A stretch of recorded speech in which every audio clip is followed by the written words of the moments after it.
Nancy Crafts, 88, almost 89. When I was working, I was the director of a nursery school in Situate that had 100 and something kids and 10 teachers, five, no, almost 10 classes. I loved it, absolutely loved it, because I love kids, and I taught one class of 5-year-olds, and they're like sponges. I loved them. One year we had 12 kids in the class that we had. They were all boys. It was the best year we ever had. Now I live in Brattleboro, Vermont.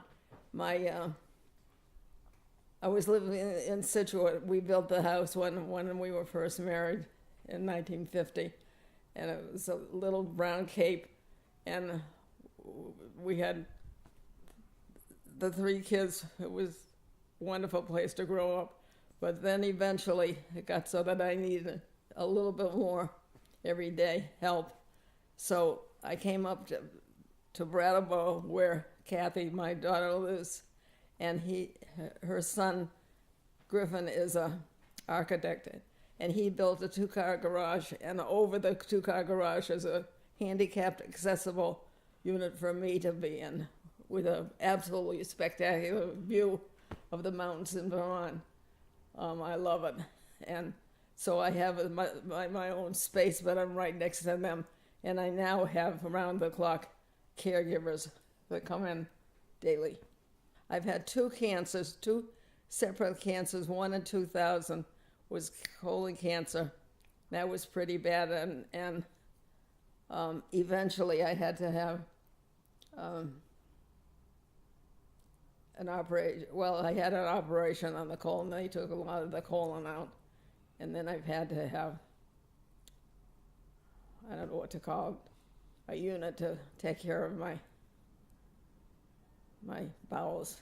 And that was in 2005, and that I had operated on. And so, shall I continue? Greg has a house in Maui that he built, and it's got a small unit. It's got 3 units, 3-bedroom, 2-bedroom, and then the small, it's called an ohana, which means mother-in-law or family or something in Hawaiian. And I got that right next to the 3-bedroom, which Greg and Nancy were in. So again, I had somebody right there near me, but not. I had my own space. I did that for 10 years after Dick died in 2009.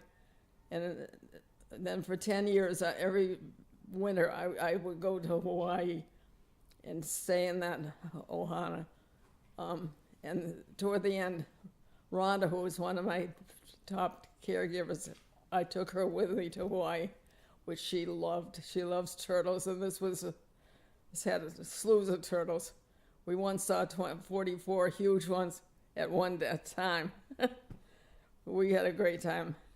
But then the last time that I went, I got sick, and they took me to the Maui hospital, and I had too many things wrong with me for the Mother Maui Hospital. So they took me to Queens Hospital by a single airplane, which was on a different island.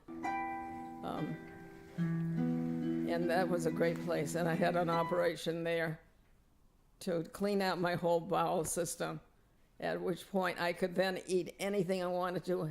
Before that, I couldn't eat hardly anything I liked. So I could eat bacon, and I've eaten bacon every single day since. So I'm happy camper. Love Loesch, love.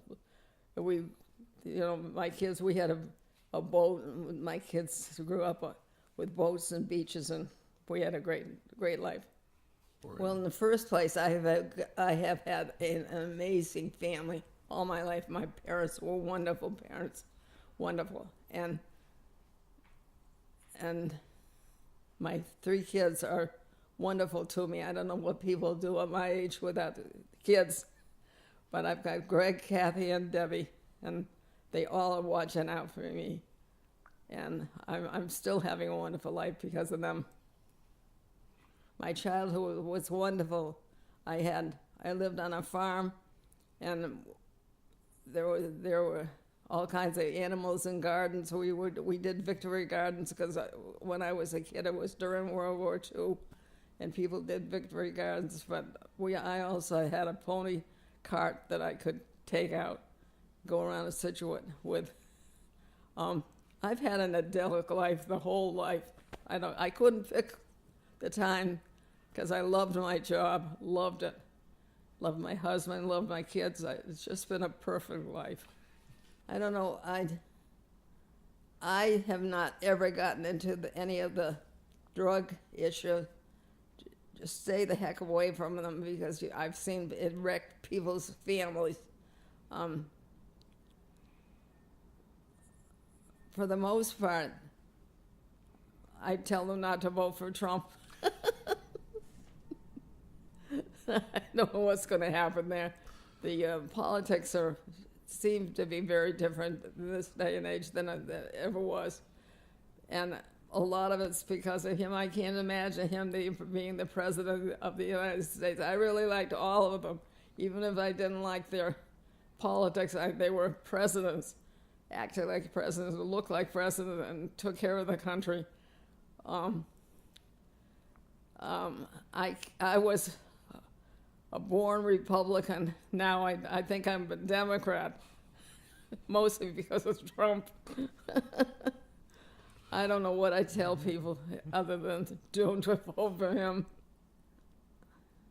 To make the health situation better, also, if I had a real super, I'd cure people that had cancer and that sort of thing if I could. But I also would, I don't know, mostly it's the health that I'd like to do something about. At one time when my grandmother was probably my age now, she used to go back and forth from Lawrence, Kansas, where my mother grew up, and she's still living. But then she come to Newfane because she had a cottage in Newfane every summer.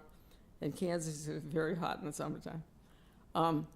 We got to the point that we thought somebody should be going with her driving. So the grandkids kind of took, and I got my chance to go when I was 18 by car. I drove her to Kansas, and we had a wonderful trip. She was a hoot. She was a great person.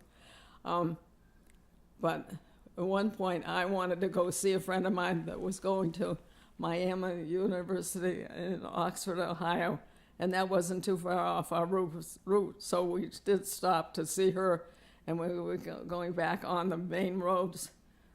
The car conked out in no place, and two guys who looked like hillbillies stopped to help us. And here I was. She was probably 80 something, and I was 18. I was kind of scared of them, but they not only fixed a fuel pump, they went and got a new one and would not take one penny, but they told us to return the favor to somebody else that needed them. My hillbillies taught me a lot. That's 70 years ago. Yeah, right. Thank you for that story.